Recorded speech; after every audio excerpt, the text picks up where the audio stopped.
그녀의 남편은 새 쌍둥이가 자신과 닮지 않았다는 것을 보고 그녀를 집에서 쫓아냈습니다. 10년 후, 그는 충격적인 진실을 알게 되었습니다. 구독하고 댓글에서 시청하는 위치를 알려주세요. 지혜는 항상 야망 있는 여성이었습니다. 노동계층의 동네에서 홀어머니 밑에서 자라면서 인내와 독립의 가치를 심어준 그녀는 어린 나이부터 인생에서 쉬운 일은 없다는 것을 배웠습니다. 근면, 결의, 회복력이 그녀를 오늘날의 여성으로 만들었습니다. 성공적인 기업가, 자수성가한 사업가로 작지만 번창하는 회사를 처음부터 일궈냈습니다. 그녀의 여정은 결코 간단하지 않았지만 지혜는 불평하는 사람이 아니었습니다. 그녀는 자신의 두 발로 서서 순전히 의지의 힘으로 세상에서 자리를 잡을 수 있는 능력을 자랑스러워했습니다. 그녀는 편안한 삶을 스스로 구축했고 자신의 꿈과 야망 외에는 누구에게도 대답하지 않았습니다. 그러나 그녀의 모든 성공에도 불구하고 그녀가 결코 정복하지 못한 것이 하나 있었습니다. 바로 사랑입니다. 그녀가 시도하지 않은 것은 아니었습니다. 그녀는 오랜 세월 동안 데이트를 했고 한두 번은 결혼에 가까워지기도 했지만 아무것도 제대로 된 느낌이 들지 않았습니다.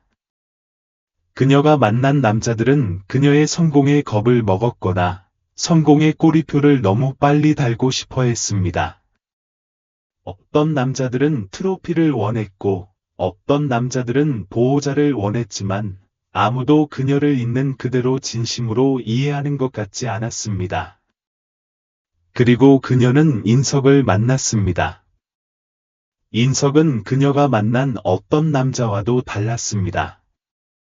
그는 매력적이고 자신감이 넘쳤으며 자신에게 완전히 편안했습니다. 키가 크고 날카로운 푸른 눈과 가장 회의적인 마음조차 무장해제시키는 듯한 미소를 지닌 그는 사람들이 그에게 끌리게 만드는 자연스러운 카리스마를 가지고 있었습니다. 지혜는 자성갈라에서 그를 만났습니다. 그녀는 거의 빠질 뻔했지만 친구를 지원하기 위해 마지막 순간에 참석했습니다. 인석이 그녀에게 다가간 순간부터 그녀는 설명할 수 없는 그에게 끌리는 것을 느꼈다. 그는 재미있고 지적이었고 가장 중요한 것은 그녀의 성공의 위협을 전혀 느끼지 않는 것 같다. 오히려 그는 그녀의 성공을 존경했다. 그는 그녀가 진심으로 사업에 대해 이야기하는 것을 듣고 사려 깊은 질문을 하고 기업계에서의 자신의 경험을 공유했다. 밤이 끝날 무렵 그녀는 흥미를 느꼈다. 그들의 첫 데이트는 그녀를 숨막히게 하는 종류의 저녁이었다. 인석은 별빛 아래에서의 친밀한 옥상 저녁 식사, 그녀가 좋아하는 재즈 클래식의 플레이리스트를 배경에서 부드럽게 재생하는 것 등 모든 것을 가장 작은 디테일까지 계획했다. 그는 세심하고 매력적이었고 그녀가 만난 사람과는 달랐다. 항상 마음을 조심했던 지혜는 수년 만에 처음으로 경계를 낮추는 자신을 발견했다.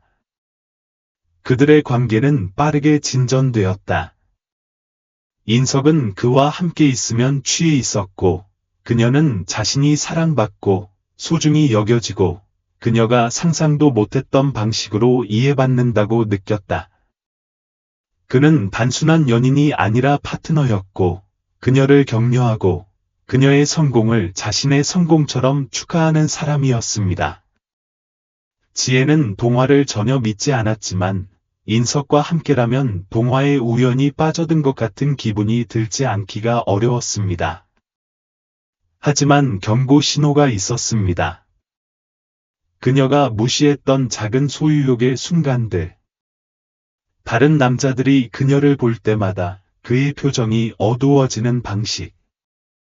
그녀가 일에 너무 바빠서 그와 시간을 보낼 수 없을 때 그의 어조가 가끔 날카로워지는 방식. 그녀가 사교 모임에서 너무 자신 있게 말할 때 그의 태도가 미묘하고 거의 알아차리지 못할 정도로 변하는 방식. 하지만 사랑은 종종 그렇듯이 그녀를 위험 신호에 눈멀게 했습니다. 그녀가 임신했다는 사실을 알았을 때 처음에는 겁에 질렸습니다. 그녀는 자신이 어머니가 될 것이라고 상상해 본 적이 없었습니다. 아이를 원하지 않았기 때문이 아니라 항상 자신의 삶을 꾸리는데 너무 집중해서 그것을 고려하지 않았기 때문입니다. 하지만 인석의 반응은 그녀가 바랐던 모든 것이었습니다. 그는 너무 기뻐서 그녀를 팔에 안고 부엌을 돌며 함께 아름다운 미래를 약속하며 속삭였다. 우리는 가족이 될 거야. 그는 말하며 그녀의 이마에 자신의 이마를 대었다. 내가 우리 아기를 돌볼게. 아무것도 걱정할 필요가 없을 거야. 지혜는 인생에서 처음으로 무언가를 그렇게 온전히 믿게 되었다. 그녀는 몇 년 동안 혼자 서서 오로지 자신에게만 의지했다. 그리고 이제 처음으로 그녀는 기댈 사람이 생겼다. 하지만 임신이 진행되면서 그녀는 인석의 변화를 알아차리기 시작했다. 처음에는 미묘했다. 미래에 대해 이야기할 때 그의 어깨에 어떤 긴장감이 느껴졌고, 전에는 없었던 그의 움직임에 불안함이 느껴졌다. 그녀는 그것을 긴장 때문이라고 생각했다. 결국 아버지가 된다는 것은 인생을 바꾸는 사건이었다. 하지만 표면 아래에는 더 깊은 무언가가 도사리고 있었고, 그녀가 정확히 알 수 없는 무언가가 있었다. 인석의 부모님은 그들의 관계를 결코 전적으로 승인하지 않았다. 그들이 대중 앞에서는 예의 바르게 행동했지만, 지혜는 항상 그들의 조용한 반대를 느꼈다. 그들은 혈통과 전통을 중시하는 가문의 오랜 돈 많은 집안 출신이었고, 그녀는 그들이 매우 다른 종류의 며느리를 상상했을 것이라는 데 의심의 여지가 없었다. 인석은 항상 그들의 의견은 중요하지 않다고 안심시켜 주었지만, 그녀는 깊은 곳에서 그가 그들의 기대의 무게를 느끼기 시작했는지 궁금했다. 그녀의 배가 커지면서 그들 사이의 거리도 커졌다. 인석은 여전히 병원에 갔고, 여전히 그녀의 이마에 키스했고, 그녀를 사랑한다고 말했지만, 이제 그의 손길에는 차가움이 있었고, 그의 눈의 거리는 그녀를 불안하게 만들었다. 그녀는 그것을 무시하려고 노력했고, 자신이 상상하고 있다고 스스로를 설득하려고 노력했다. 하지만 밤에 깨어있는 조용한 시간에 태어나지 않은 아이들의 부드러운 발길질을 느낄 때 그녀는 의심에 사로잡혔다. 그리고 가장 큰 놀라움이 찾아왔다. 그녀는 새 쌍둥이를 낳았다. 그녀의 몸 안에서 3개의 작은 생명이 자라고 있었다. 그녀가 세상에 내놓으려는 새 영혼이었다. 인석의 반응은 알 수 없었다. 그는 미소를 지으며 그녀를 축하했지만 그의 표정에는 그 순간과 어울리지 않는 무언가가 있었다. 그녀는 그저 충격일 뿐이라고 스스로에게 말했다. 결국 누가 한꺼번에 새 아이의 부모가 된다는 소식을 완벽하게 준비할 수 있겠는가?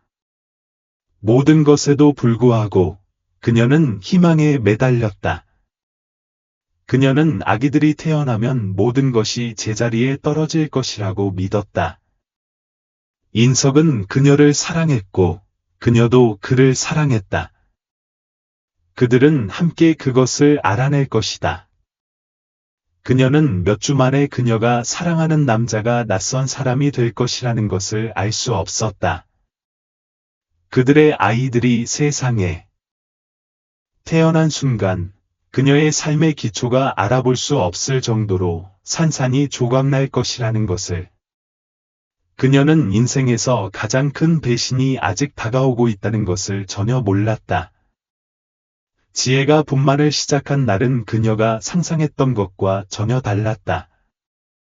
그녀는 항상 그 순간이 기쁨으로 가득 찰 것이라고 생각했고, 인석이 그녀 옆에 있어 그녀의 손을 잡고 그들이 세상의 아이들을 맞이할 때 격려의 말을 속삭여 줄 것이라고 생각했다. 대신 그녀의 인생에서 가장 행복해야 할 날이 그녀가 결코 잊지 못할 악몽으로 바뀌었다. 분만은 길고 힘들었다. 지혜는 진통이 시작되었을 때 예정일 이틀 전에 병원에 입원했다. 의사들은 그녀에게 새 쌍둥이를 임신하는 것은 위험하다고 경고했고, 그녀가 고통을 견뎌내는 동안 그녀를 면밀히 관찰했다. 인석이 처음에는 거기에 있었다. 그는 병원 방을 왔다 갔다 하며 초조하고 불안해했고, 그녀의 눈을 거의 마주치지 않았다. 간호사들이 그녀를 확인하기 위해 들어올 때마다 그는 자신의 아이들이 태어나는 것을 목격하기보다는 불편한 일이 지나가기를 기다리는 것처럼 얼마나 걸릴지 물었다. 의사들이 응급 제왕절개를 결정할 때까지 지혜는 지쳐 있었다. 아기들의 심박수가 불규칙해졌고 더 이상 기다릴 여유가 없었다. 수술실로 옮겨지면서 그녀는 인석의 손을 잡고 위로를 기대했다. 하지만 그의 소나기는 힘없이 떨어져 있었다. 바로 여기 있을게요. 그가 말했지만 그의 목소리에는 확신이 없었다. 그녀는 그를 믿고 싶었다. 그녀는 그를 믿어야 했다. 방은 밝고 삭막했고 삐걱거리는 기계 소리와 서두르는 목소리로 가득했다. 지혜는 허리 아래는 아무것도 느낄 수 없었고 아기를 낳기 위해 일하는 의사들의 압박감만 느꼈다. 그녀는 압도당했다. 그녀의 마음은 두근거리고 첫 울음소리를 기다리며 심장이 쿵쾅거렸다. 그리고 그들이 왔다. 하나, 둘, 셋, 신생아들의 울음소리가 방을 가득 채웠고 눈물이 지혜의 시야를 흐리게 했다. 그녀는 고개를 돌려 인석의 반응을 찾았다.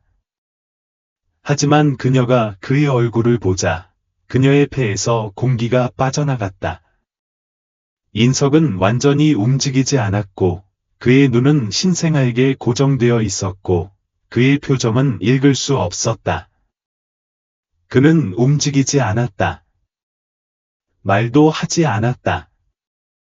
그는 간호사들이 아기들을 들어올려 씻기고 지혜의 팔에 안겨줄 준비를 하는 동안 그 자리에 얼어붙어 있었다. 하지만 그는 그녀를 보지 않았다. 그는 아이들을 응시하고 있었다. 그리고 아무 말 없이 그는 돌아서서 방에서 나갔다. 지혜의 목에서 숨이 막혔다. 인석아, 그녀는 약하게 불렀고 그녀의 목소리는 속삭임보다 간신히 높았다. 하지만 그는 사라졌다. 간호사가 아기 중 하나를 그녀의 팔에 안았고 지혜는 본능적으로 그 작은 꾸러미를 꼭 껴안았고 그녀의 가슴은 사랑과 혼란으로 아팠다. 그녀는 방금 무슨 일이 일어났는지 처리할 시간이 거의 없었다. 그녀는 인석이 그저 잠깐 나갔다고 믿고 싶었다. 그녀는 그가 돌아올 것이라는 생각에 압도당했지만 깊은 곳에서는 그녀의 배에 메스꺼운 느낌이 자리 잡았다. 무언가 잘못되었다.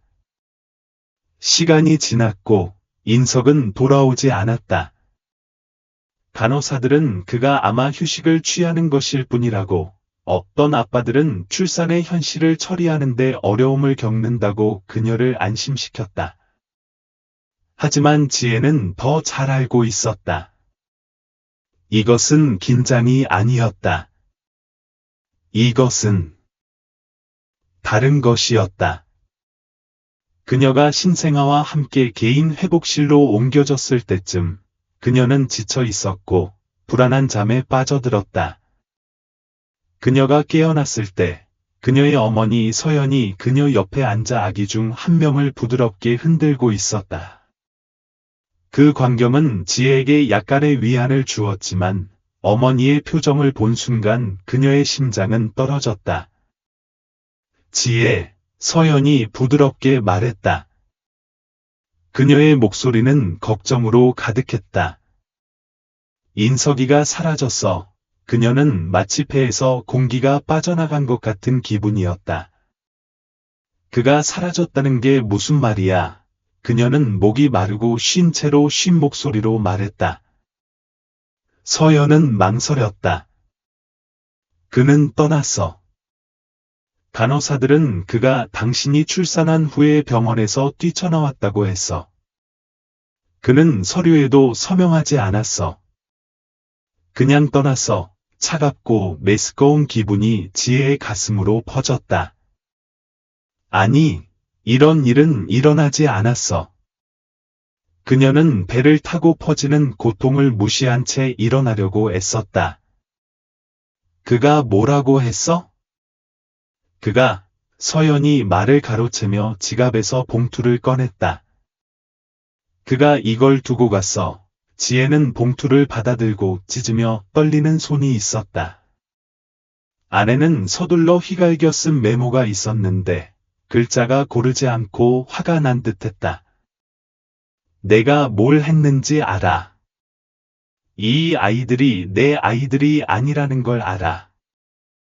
절대 내 집에 오지 마. 끝났어. 세상이 기울었다.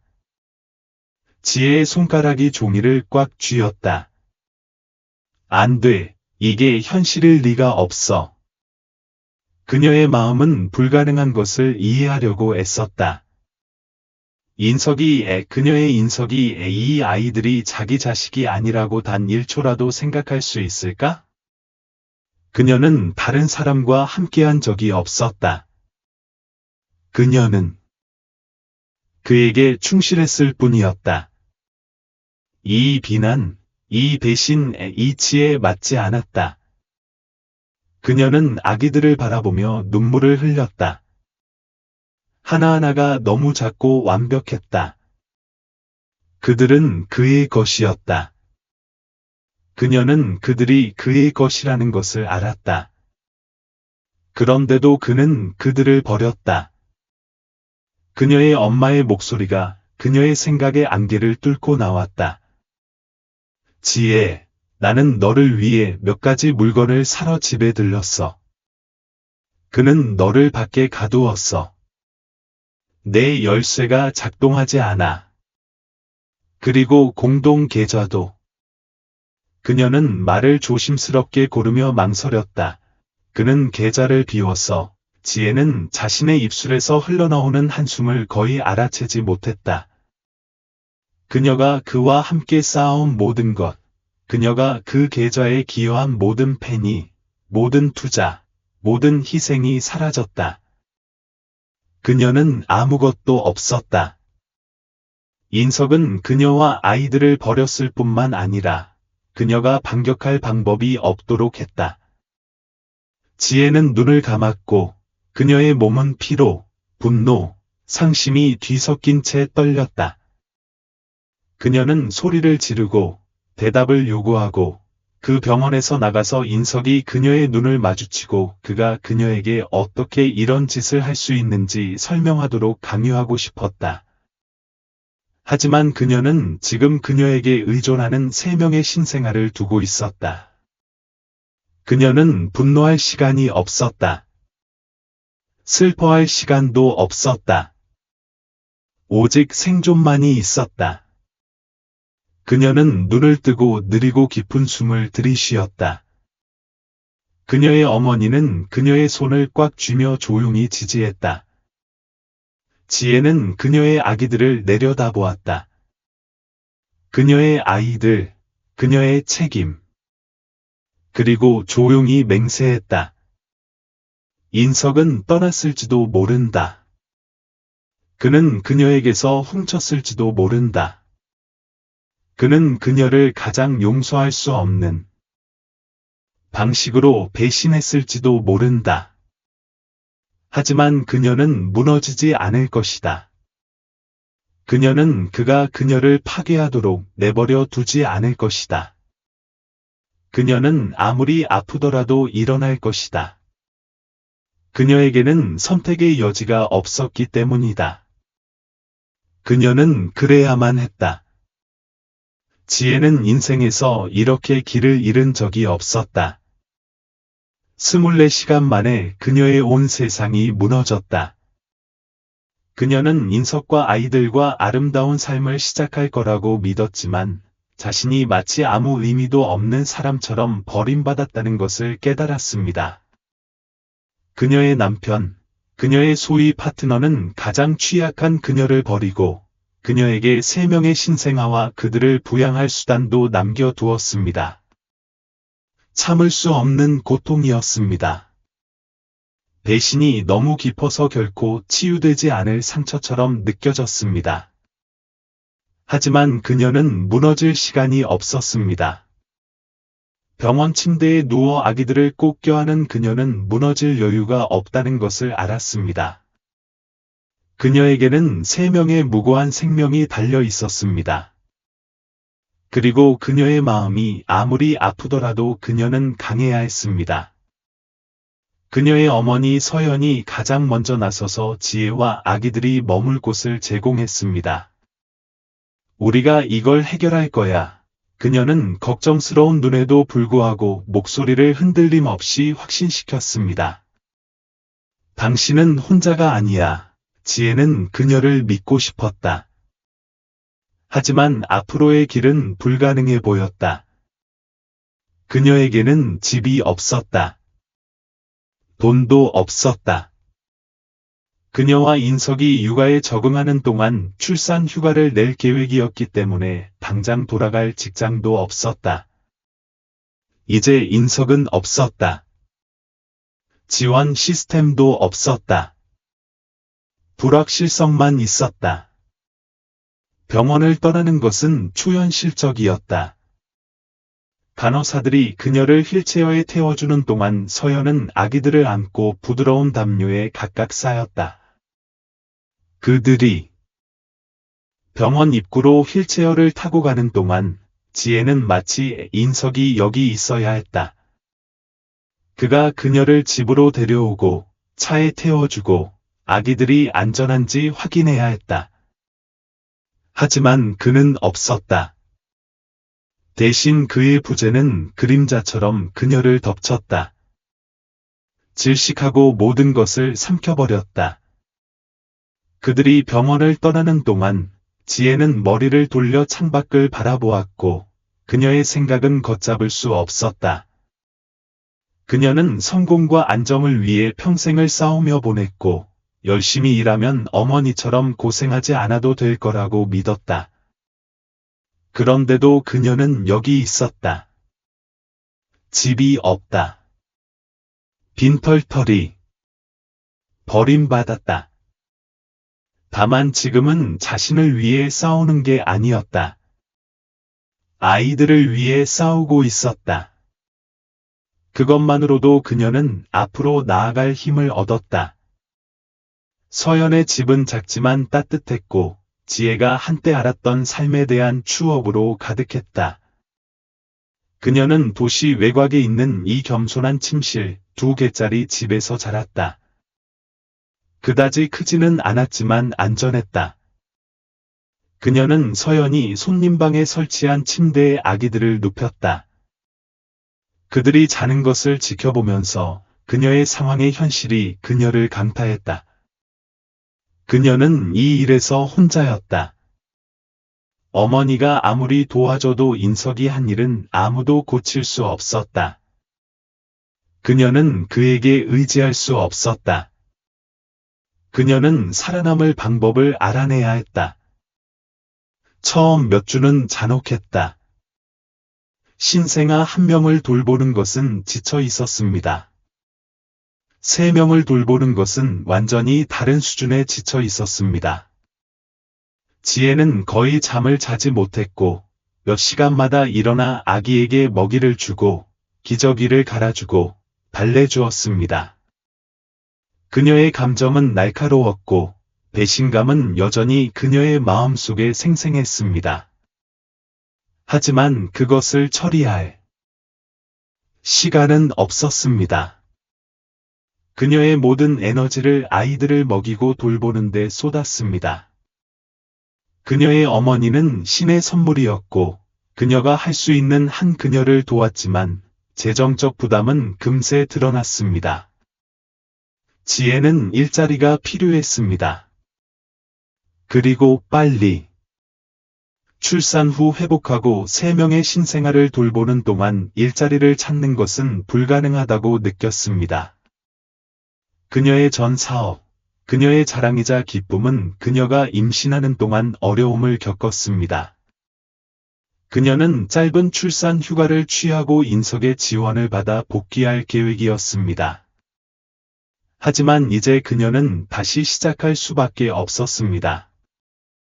그녀는 아기들이 자는 동안 밤을 새워 구인 공고를 조사하고 지원서를 제출했습니다.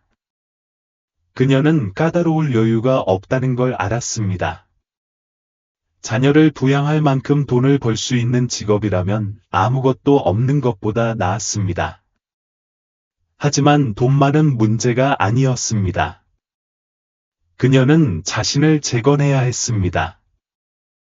그녀는 자신에게, 인석에게, 모든 사람에게 그가 없이도 살아남을 수 있다는 걸 증명해야 했습니다. 그가 그녀를 망가뜨리지 않았다는 거요.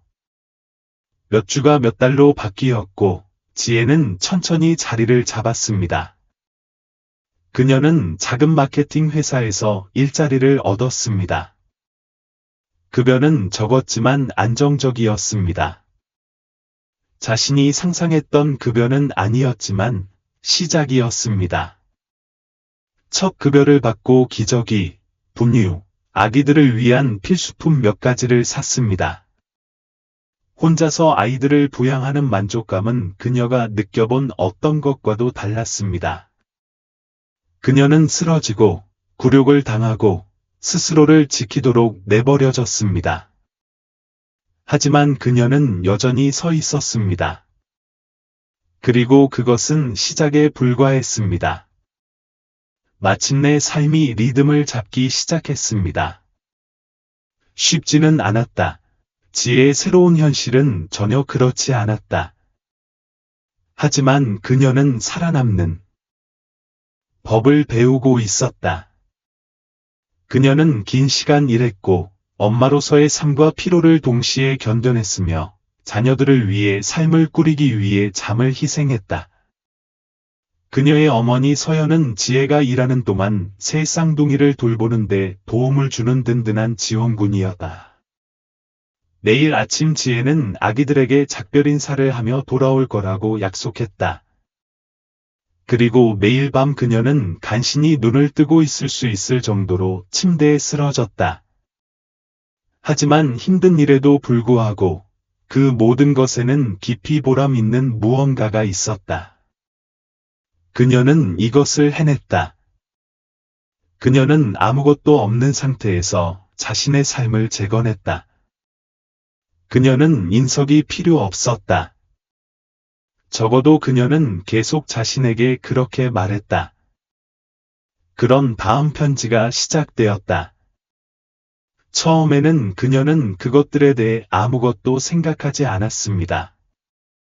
첫 번째 편지는 우편함에 들어 있었고 그녀가 알아볼 수 없는 필체로 쓰여 있었습니다.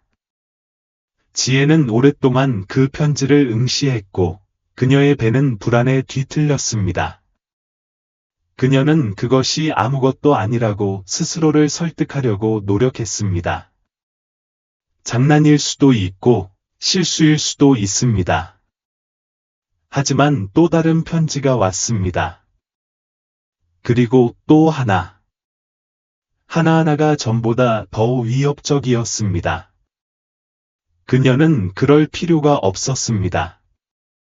그가 그녀를 지켜보고 오랜 세월이 지난 지금도 여전히 분노를 품고 있다는 생각에 그녀의 척추에 오한이 밀려왔습니다. 하지만 그녀는 위축되는 것을 거부했습니다. 그녀는 그가 그녀를 놓아둔 구멍에서 너무 오랫동안 기어나왔습니다. 그녀는 그가 그녀를 다시 끌어내리는 것을 두고 싶지 않았습니다. 그런 다음 일이 커졌습니다. 그녀는 긴 근무를 마치고 어느 날 밤 늦게 집에 돌아와서 안으로 들어가 보니 무언가 이상했습니다. 아무것도 없어진 것이 없었습니다. 아무것도 부러지지 않았습니다. 하지만 공기 중에 무언가가 이상하게 느껴졌습니다. 그녀는 침실로 들어가 다른 편지를 발견할 때까지 이번에는 베개 위에 깔끔하게 놓여 있었다의 진실을 깨닫지 못했다. 누군가 안에 있었다. 그녀는 그 편지를 집어들면서 손이 떨렸다. 나를 멀리할 수 있다고 생각해? 나를 지울 수 있다고 생각해? 틀렸어. 그녀는 공포에 사로잡혔다. 그녀는 먼저 아기들을 확인하기 위해 달려갔고 그들의 방으로 달려갔다. 그녀의 가슴은 쿵쾅거렸다. 그들은 잠들었고 손도 대지 않았다. 하지만 누군가가 그들과 가까이 있었다는 생각만으로도 그녀는 속이 메스꺼워졌다. 인석은 점점 더 대담해졌다. 그리고 그녀는 시간이 얼마 남지 않았다. 경찰은 쓸모가 없었다. 그녀는 다음날 아침 그들에게 갔고 편지는 그녀의 손에 꽉 쥐어져 있었다. 그녀는 모든 것을 설명했다. 위협, 침입, 인석이 그녀를 지켜보고 있다는 두려움. 하지만 증거가 없고 그녀의 집에 누가 있었는지에 대한 물리적 증거가 없다면 그들은 아무것도 할 수 없었다. 조심하세요. 경찰이 무관심한 목소리로 그녀에게 말했다. 그리고 다른 일이 생기면 알려주세요. 마치 그것이 그녀에게 위안이 될 것처럼. 지혜는 그 어느 때보다 외로움을 느끼며 역을 나왔다. 며칠이 지나고 지혜는 주변 환경에 극도로 민감해졌다. 그녀는 자물쇠를 바꾸고 보안 카메라를 설치하고 매일 밤 문을 2번 확인했다. 하지만 두려움은 여전했다. 그녀는 어머니에게 말하지 않았다. 그녀를 걱정시키고 싶지 않았기 때문이다. 대신 그녀는 혼자서 그 무게를 짊어지고 끊임없이 어깨 너머를 살피며 다음 편지, 다음 위협을 기다렸다. 그러던 어느 날 저녁, 생각할 수 없는 일이 일어났다. 지혜는 학교에서 새 쌍둥이를 데리러 갔는데 지쳐 있었지만 하루가 거의 끝나가서 안도했다. 그녀가 정문으로 걸어가고 있을 때 그녀의 아들 중 한 명인 찬우가 그녀에게 달려왔다. 그는 작은 손에 접힌 종이 한 장을 들고 있었다. 어떤 남자가 이걸 줬어. 그는 순진하게 말했다. 그가 내게 주라고 했어. 지혜의 피가 얼음으로 변했다. 그녀는 찬우의 손에서 종이를 낚아채 떨리는 손가락으로 펼쳤다. 난 언제나 가까이 갈 수 있어. 너한테. 그들에게. 이제 믿어. 그녀의 심장이 갈비뼈에 부딪혔다. 인석이 거기에 있었다. 그는 그녀의 아이들에게 편지를 건네줄 만큼 가까이 있었다. 그녀는 쓰러지고 싶은 충동, 비명을 지르고 싶은 충동, 엄청난 공포에 무너지고 싶은 충동과 싸웠다. 대신 그녀는 무릎을 꿇고 찬우의 어깨를 움켜쥐며 침착함을 유지하려고 애썼다. 그 남자가 어떻게 생겼어, 자기야? 그녀는 목소리를 유지하면서 물었다. 찬우는 어깨를 으쓱했다. 모르겠어. 그냥 내가 누구인지 알 거라고 했어, 인석. 지혜는 주먹을 꽉 쥐고 일어났다. 그만해.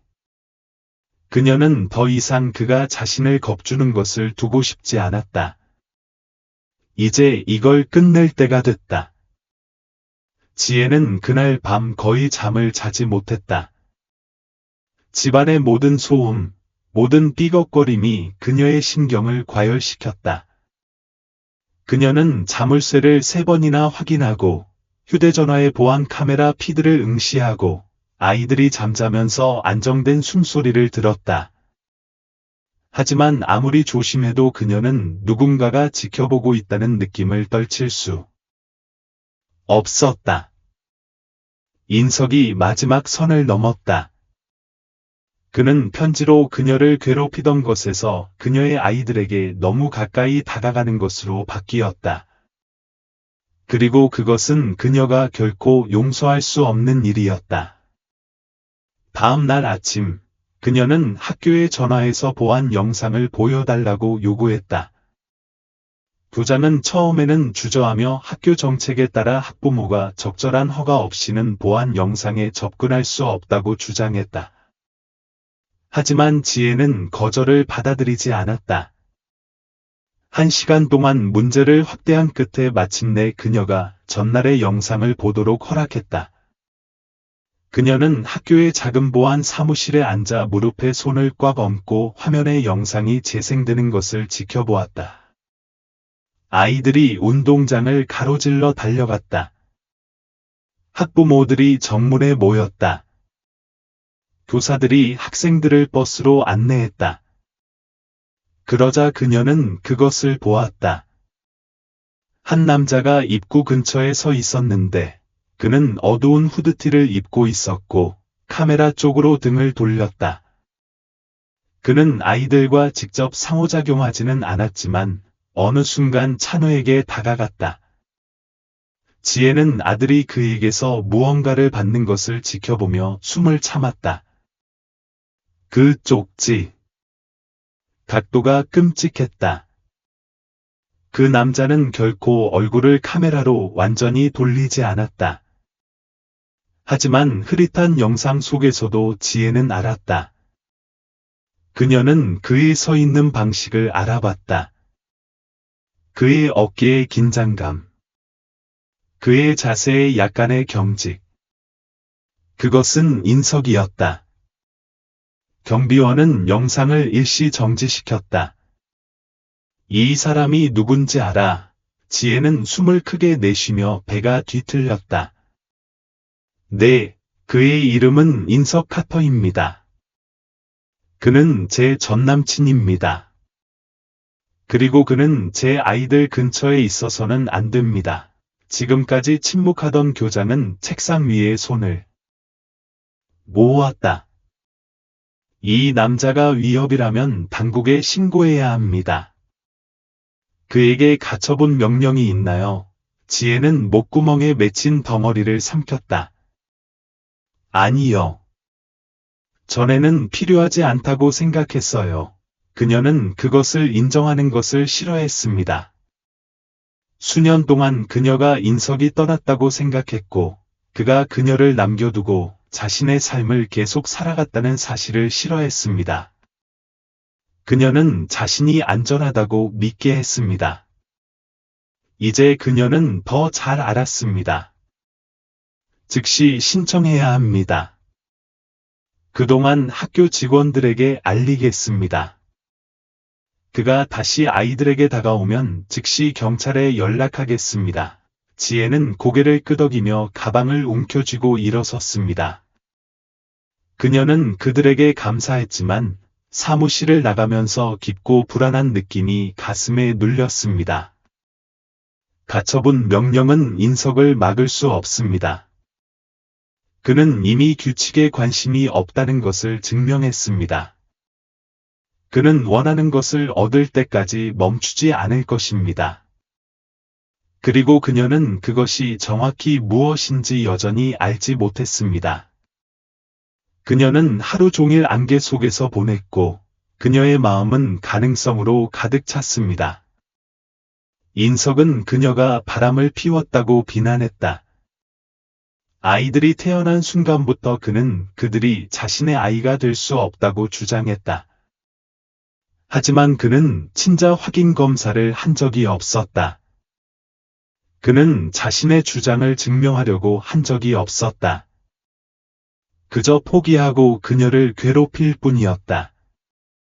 만약 그가 정말로 그들이 자신의 아이가 아니라고 믿었다면 왜 지금 돌아왔을까?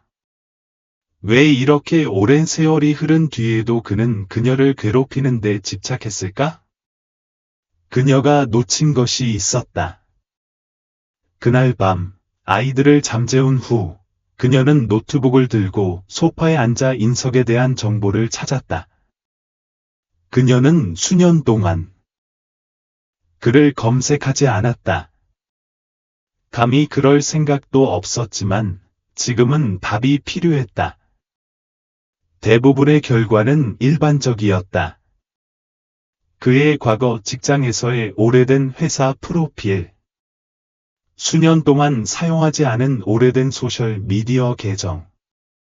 하지만 그녀는 심장이 멎을 듯한 무언가를 발견했다. 그녀는 그것을 클릭하며 텍스트를 훑어보며 숨을 멈췄다. 그 기사는 3년 전의 것이었다. 그것은 인석의 전 고용주와 관련된 스캔들에 대해 자세히 설명했습니다. 이 회사는 대규모 금융 사기에 연루된 고급 부동산 회사였습니다. CEO는 기소되었습니다. 여러 임원이 기소되었습니다. 그리고 인석은 사라졌습니다. 그는 직장과 전 경력을 그만두고 당국이 회사를 조사하기 시작하자마자 사라졌다. 지혜는 아래로 스크롤하면서 손가락이 떨렸다. 인석이 훔친 돈의 일부를 챙겨 도망쳤다는 추측이 있었다. 심지어 그가 신원을 바꾸었다는 소문도 있었지만 아무것도 확인된 바는 없었다. 그는 도망쳤다. 숨어 있었다. 그리고 이제 이렇게 오랜 세월이 흐른 뒤에 그는 다시 나타났다. 그녀의 피가 식었다. 인석은 복수를 위해 온 것이 아니었다. 그는 무언가가 필요했다. 그리고 그것이 무엇이든 지혜는 한 가지 확실한 것을 알았다. 지혜는 거울 속에서 자신을 응시하는 여자를 거의 알아보지 못했다. 그녀의 반사는 긴장되었고 그녀의 눈은 지치고 불안해 보였다. 그녀는 수년간 자신을 재건했고 이제 불과 몇 주 만에 인석은 그녀가 묻었다고 생각했던 두려움을 되살리는 데 성공했다. 하지만 이번에는 달랐다. 이번에는 그녀가 그에게 귀 기울이고 머물러 있고 신경 써달라고 애원하는 망가진 여자가 아니었습니다. 그녀는 밤새도록 인석의 실종과 관련된 모든 기사, 모든 포럼, 토론, 그리고 찾을 수 있는 모든 재무 보고서를 읽었습니다. 그녀가 더 깊이 들어갈수록 그림이 더 명확해졌습니다. 그는 사기 계획에 가담했습니다. 그가 적극적으로 가담했는지 아니면 희생양이 되었는지는 여전히 불분명했습니다. 그러나 분명한 것은 그에게 안정이 없다는 것입니다. 집도 없습니다. 그리고 아마도 돈도 없을 것입니다. 그는 모든 것을 잃었고 이제 어떤 이유에서인지 그녀가 자신의 문제에 대한 답이라고 결정했습니다. 그 생각에 그녀는 분노로 가득 찼습니다. 그가 그녀를 겪게 한 모든 일 이후에 그는 그녀가 그에게 무언가를 빚졌다고 생각할 뻔뻔스러움을 가졌습니까? 그녀는 노트북을 쾅 닫고 마침내 지쳐 쓰러지기 시작하면서 관자놀이를 문지릅니다. 그녀의 아기들, 아니, 그녀의 아이들, 왜냐하면 그들은 더 이상 아기가 아니었기 때문입니다. 그녀는 이대로 둘 수 없었다. 다음 날 아침, 그녀는 2번 전화를 걸었다. 첫 번째는 변호사에게였다. 그녀는 가처분 명령이 필요했다. 하지만 더 중요한 것은 그녀는 인석이 그녀의 아이들에 대한 법적 권리를 갖지 않도록 해야 했다. 그녀가 필요로 하는 마지막 일은 그가 과격한 짓을 시도하는 것이었다. 두 번째 전화는 옛 지인에게 걸었다. 그녀가 아직 자신의 사업을 하고 있을 때 함께 일했던 사립탐정이었다. 그가 전화를 걸기 전 몇 시간 후 그녀는 어머니와 함께 주방 테이블에 앉아 있었는데 전화가 울렸다. 탐정이었다. 그의 목소리는 조심스러웠다. 마치 자신이 발견한 것을 그녀에게 말해야 할지 확신이 서지 않는 듯했다. 지혜야, 그가 말했다. 인석의 가족에 대해 알아야 할 게 있어. 그가 평생 알지 못했던 것 같아. 그녀는 몸을 바로 세우고 전화를 더 꽉 쥐었다. 계속해. 그의 아버지는 그의 친부가 아니야. 그의 어머니는 그가 태어나기 몇 년 전에 불륜을 저질렀어. 인석이 그의 아버지라고 생각했던 그 남자는 결코 그의 혈육이 아니었어. 그녀의 마음은 잠시 멈춰서 방금 들은 것을 처리할 수 없었다. 뭐라고? 정말이야? 의료 기록, 오래된 편지, 봉인된 법정 문서를 찾았어. 그의 친부는 흑인이었어, 지혜. 인석은 결코 알지 못했어. 아니면 적어도 알면 안 됐어. 그의 어머니는 그것을 숨겼지만 유전적으로 그는 혼혈이야. 그래서 내 자식들이 지금처럼 생긴 거야. 그들은 그의 자식이야, 지혜. 그는 내게 거짓말을 했어. 그녀 주변의 모든 것이 흐릿해졌다. 수년간의 고통, 버림받음, 굴욕. 그녀는 거짓말 때문에 이 모든 것을 겪었다. 인석은 알고 있었다. 아니면 몰랐을 수도 있다. 하지만 중요하지 않았다. 진실은 항상 거기에 있었고 표면 아래에 숨겨져 있었다. 그의 비난, 그의 혐오감, 그의 잔인함에 그 모든 것이 무의미했다. 천천히 타오르는 분노가 그녀 안에서 터져나왔다. 그는 결코 현실이 아니었던 무언가 때문에 가족을 파괴했다. 그는 그녀를 고군분투하게 내버려 두고 생존을 위해 싸우도록 강요했다. 그는 아이들을 낳고 그녀가 배신당했다고 믿는 동안에도 말이다. 그리고 이제 오랜 세월이 흐른 후 그는 돌아왔다. 그녀를 괴롭히며 그녀를 지켜보며 그녀를 위협하며 그녀는 결코 그녀의 사랑을 받을 자격이 없었던 남자를 애도하는데 너무 많은 시간을 낭비했다. 그녀는 수사관에게 고맙다고 말하고 전화를 끊고 자신이 참았던 숨을 내쉬었다는 것을 깨닫지 못했다. 건너편 테이블에서 지켜보던 서연이 먼저 입을 열었다. 뭐라고 했어? 지혜는 엄마를 바라보았는데 표정이 읽을 수 없었다. 인석이 아빠는 친아빠가 아니었어. 엄마가 바람을 피웠어. 친아빠는 흑인이었어. 엄마는 숨을 크게 들이쉬었다. 그럼 아이들은 항상 그의 자식이었어? 그래, 오랫동안 두 사람 모두 입을 열지 않았다. 그 모든 무게가 짙은 안개처럼 두 사람 사이에 가라앉았다.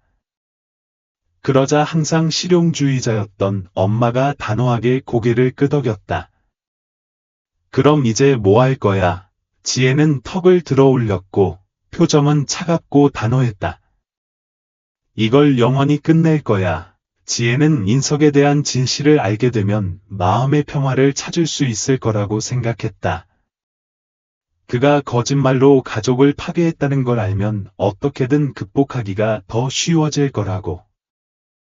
하지만 그녀의 마음속의 불길이 다시 타올랐을 뿐이었다. 그녀는 그 때문에 몇 년 동안 고통을 겪었다. 그녀는 힘들어했고, 울었고, 잠을 잃었고, 자신을 의심했다. 모두 인석이 현실을 직시하기보다는 도망치기로 선택했기 때문이다.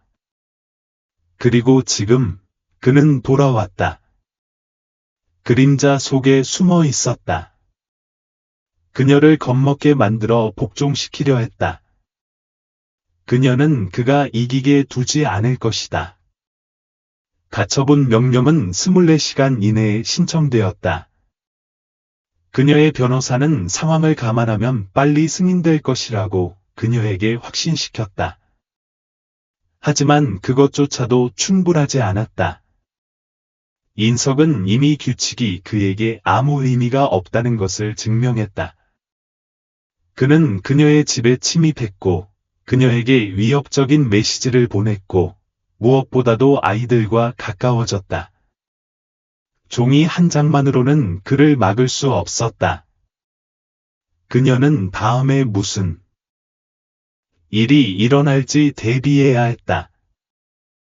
그녀는 며칠 동안 그의 다음 움직임을 예상하며 지켜보았다. 그녀는 거의 잠을 자지 않았고, 끊임없이 보안 카메라를 확인하고 자물쇠를 2번 확인했다. 아이들은 결코 눈에 띄지 않았고, 단 1초도 혼자 두지 않았다.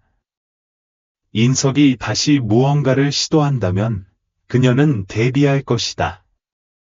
그러던 어느 날 저녁, 그녀가 집을 잠그고 있을 때 그녀의 전화가 문자 메시지로 울렸다. 그녀의 배가 꽉 조여졌다. 번호는 없었지만 그녀는 알고 있었다. 그녀는 천천히 창문으로 걸어가 커튼을 열었고 목에서 숨이 막혔다. 인석이 길 건너편에 서 있었다. 이 거리에서도 그녀는 그의 자세에서 절박함을 볼 수 있었다. 그의 어깨는 축 늘어졌고 옷은 흐트러졌고 얼굴은 그녀가 기억했던 것보다 더 여위었다. 그는 수년간 싸움에서 지고 있는 사람처럼 보였다. 그리고 지금 그는 한계에 다다랐다. 그녀의 심장은 쿵쾅거렸지만 그녀는 침착함을 유지하려고 애썼다. 그녀는 창문에서 돌아서서 천천히 숨을 내쉬었다. 바로 그것이었다. 그녀는 한 손으로 경찰에 전화를 걸고 다른 한 손으로 현관으로 걸어갔다. 그녀는 숨을 생각이 없었다. 그녀는 두려움에 움츠러들 생각이 없었다. 그녀는 이 일을 끝낼 생각이었다. 그녀가 밖으로 나갔을 때 인석은 그녀의 차도 가장자리에 서서 더 가까이 다가왔다. 그는 주변을 둘러보며 마치 자신이 여기 있으면 안 된다는 것을 알지만 멈출 수 없는 듯했다. 드디어 나오기로 했구나. 그는 쉰 목소리로 말했다. 지혜는 팔짱을 끼고 두 사람 사이에 안전한 거리를 유지했다. 그는 쓴 웃음을 터뜨렸다. 내가 뭘 원하는 거야? 내가 내 모든 걸 앗아갔어, 지혜야. 내 삶, 내 가족, 내 자식들을 내게로 돌려버렸어. 그녀의 턱이 꽉 다물어졌다. 내가 그들을 내게로 돌려놓은 게 아니야. 내가 그들을 버렸어. 내가 떠났어. 내 자식이 아니라고 생각했어. 그의 목소리가 높아졌고 좌절감이 표면으로 솟아올랐다. 내가 그걸 믿고 싶었을까요? 평생 순수 혈통에서 태어났다고 들었고 아버지가 그는 말을 끊고 고개를 저으며 마치 큰 소리로 말하는 것조차 역겹다는 듯이 말했다. 내가 믿었던 모든 것이 거짓이라는 것을 알게 된 기분이 어땠는지 전혀 모를 거야. 지혜는 한 걸음 앞으로 나아가며 목소리를 떨쳤다. 그리고 진실을 알게 된 후, 인서가? 돌아와서 사과했어? 바로잡으려고 노력했어? 아니야. 도망쳤어. 내가 힘들어하도록 내버려 두었어. 내 자식들이 너 없이 자라도록 내버려 두었어. 그리고 아무것도 남지 않았을 때 기어와서 돌아와서 위협을 퍼붓고 내 집에 침입해서 나를 놀라게 했고 그들을 놀라게 했어. 그는 움찔했지만 부인하지는 않았다. 내가 날 망쳤어. 그는 속삭였다. 지혜는 손톱이 손바닥에 박히는 것을 느꼈다. 아니, 인서가. 내가 스스로를 망쳤어. 두 사람 사이에 긴장된 침묵이 흘렀다. 잠깐 동안 그녀는 그의 눈에서 무언가가 번쩍이는 것을 보았습니다. 후회일 수도 있고 깨달음일 수도 있습니다. 하지만 그것이 무엇이었든 그것은 순식간에 사라지고 더 어두운 것으로 대체되었습니다. 그의 턱이 굳어지고 그의 시선은 그녀 뒤에 있는 집으로 옮겨갔습니다. 그들은 어디에 있는 거야? 그녀의 숨이 멎었다. 하지 마. 인석은 한 걸음 앞으로 나아갔다. 그때 번쩍이는 빨간색과 파란색 불빛이 거리를 가득 채웠다. 경찰 사이렌 소리가 밤을 가르며 울려 퍼졌고 몇 초 만에 경찰들이 그들을 에워쌌다. 인석의 머리는 다가오는 차들을 향해 돌아섰고 그의 몸은 긴장했다. 나한테 경찰을 불렀어. 지혜는 아무 말도 하지 않았다. 말할 필요도 없었다. 두 명의 경찰이 총을 뽑은 채 앞으로 나서서 그에게 손을 들라고 명령했다. 그녀는 잠시 그가 도망칠지도 모른다고 생각했지만 천천히 그는 항복하듯 손을 들어 올렸다. 그들은 그를 경찰차의 후드에 밀어붙이고 그의 손목을 등 뒤로 채웠다. 그는 마지막으로 그녀를 돌아보았다. 이게 끝났다고 생각해. 그는 낮고 독이 가득한 목소리로 말했다. 지혜는 그의 시선을 마주치며 흔들리지 않았다. 이미 끝났어. 그리고 그녀는 마지막으로 그에게 등을 돌렸다. 수년 만에 처음으로 지혜는 두려움 없이 깨어났다. 그녀를 괴롭혔던 악몽, 즉 불확실성, 편집증, 항상 어깨 너머를 돌아보는 질식할 듯한 무게가 마침내 사라지기 시작했다. 인석은 사라졌다. 체포되었다. 그녀의 삶에서 사라졌다. 그리고 그와 함께 그가 그녀에게 준 고통의 마지막 잔재가 사라지기 시작했다. 집은 조용했고 이른 아침 햇살이 커튼 사이로 스며들었다. 그녀는 잠시 누워 천장을 응시하며 침묵이 그녀를 감싸도록 내버려 두었다. 이상한 일이었다.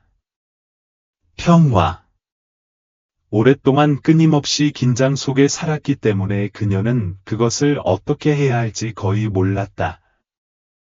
하지만 그녀는 그것을 낭비할 생각이 없었다. 그녀는 여기까지 오기 위해 너무 열심히 싸웠다. 그녀는 옆으로 몸을 굴려 침대 옆 탁자 위에 작은 시계를 흘끗 보았다. 새 쌍둥이가 깨어날 시간이 다 되어갔다.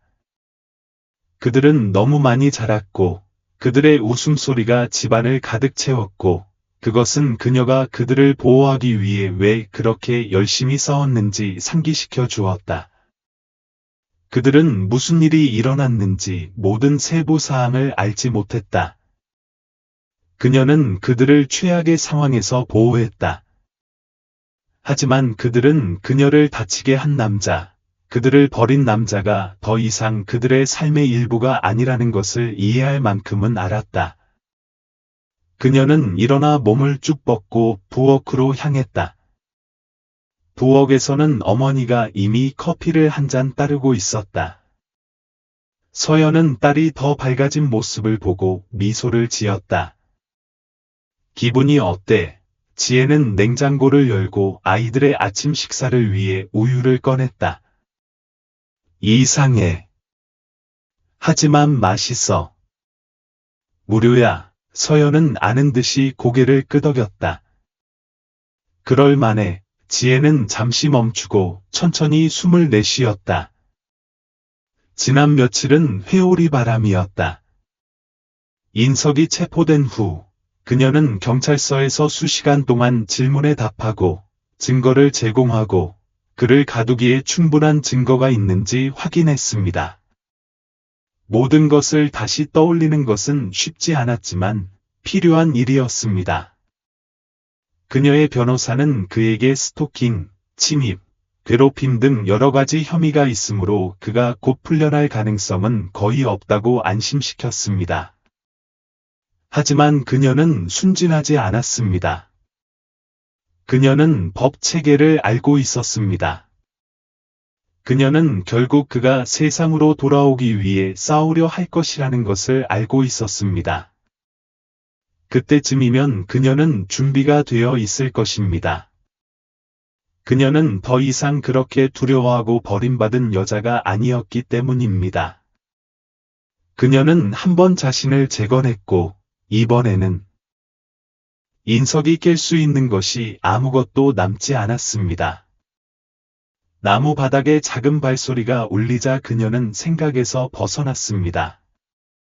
세 쌍둥이는 주방으로 달려갔고 그들의 웃음소리가 공간을 채웠고 졸린 얼굴은 여전히 꿈의 잔재로 부드러웠습니다.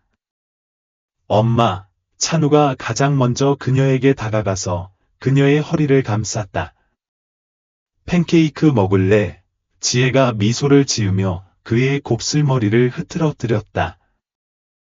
그럴 수 있을 것 같아. 민서와 경호가 재빨리 합류하며 의자에 기어들어가며 환호했다. 서연은 지혜가 몇 년 만에 처음으로 주방을 돌아다니는 것을 보며 빙긋 웃었다. 지혜는 팬케이크를 뒤집으며 얼마나 멀리 왔는지 생각했다. 어둠 속에서 벗어날 수 있을지 궁금해하며 보낸 밤들에 대해. 아침에 일어나서 오늘이 무슨 날인지 두려웠던 아침에 대해. 하지만 이제 더 이상 두려울 게 없었다. 불확실성도 없었다. 오직 미래만 있었다.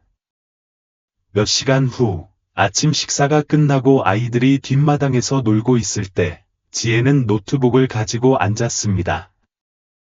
다음 단계로 나아갈 때였습니다. 그녀는 지난 몇 년 동안 아이들을 부양하기 위해 쉬지 않고 일했고 아이들을 안전하게 지키기 위해 할 수 있는 모든 일을 했습니다. 하지만 그녀는 더 많은 것을 할 준비가 되었습니다. 그녀의 옛 사업, 즉 인석이 그녀에게서 모든 것을 빼앗기 전에 그녀가 한때 꿈꿔왔던 사업이 그녀를 다시 부르고 있었습니다. 그녀는 그것을 되살릴 경험, 지식, 그리고 지금은 자원을 가지고 있었습니다. 쉽지 않을 것입니다. 시간과 노력, 그리고 위험이 필요할 것입니다. 하지만 지혜가 배운 것이 하나 있다면 그녀는 무엇이든 살아남을 수 있다는 것입니다. 그녀는 인생이 탈선하기 전에 몇 년 전에 초안했던 옛 사업 계획을 꺼냈습니다. 그녀는 몇 가지 조정을 하고 새로운 목표를 추가하고 전화를 걸기 시작했습니다.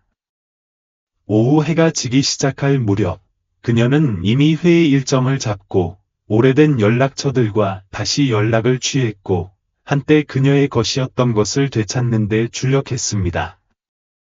그날 밤 그녀는 아이들을 잠자리에 눕히고 오랫동안 그들 옆에 앉아 머리카락을 쓰다듬으며 그들의 꾸준한 호흡을 들었습니다. 그녀는 해냈습니다. 그녀는 그들을 보호했습니다. 그리고 이제 그녀는 그들에게 그들이 마땅히 받아야 할 삶을 줄 것입니다. 그녀는 일어나서 불을 끄고 마지막 생각 하나를 마음에 새겼습니다. 인석은 그녀의 이야기 속 한 장이었습니다. 고통스럽고 파괴적인 장이었습니다.